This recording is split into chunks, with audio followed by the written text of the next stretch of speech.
Salita nga, kuya. Yung Dreamweaver speech mo. Ayusin mo.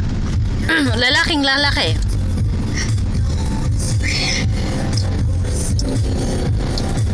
Good morning, everyone. I'm Baldwin H. Manawi, 6 years old from Isabela City, Basilan. My dream is to become a soldier of the Philippine Army someday like my father. Soldiers fight for twofold constitutional mandate as a protector of the people and the state.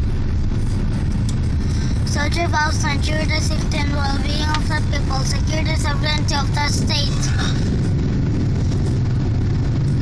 and the integrity of the national territory, and defend it against all internal security threats. That's what I want to be. Gentlemen and ladies, thank you and have a great day. Oh, sige na. Oh, dyan oh. Ayan oh. Nandyan na oh. Huwag tanggal, kuya. Suot siya. Army daw yan siya. No, tanggal, kuya. Palix. Ikaw naman. A? Kanta. A, B, C. Tisi nga. Kanta nga. A, B, C, D. Tingnan mo yan. Tingnan mo yan, Dad.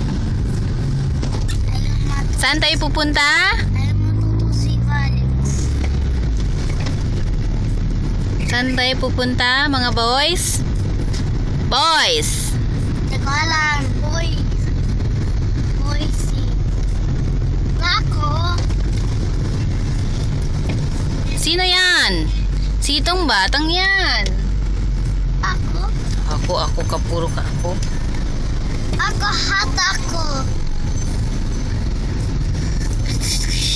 Shooter bell. O, stop na.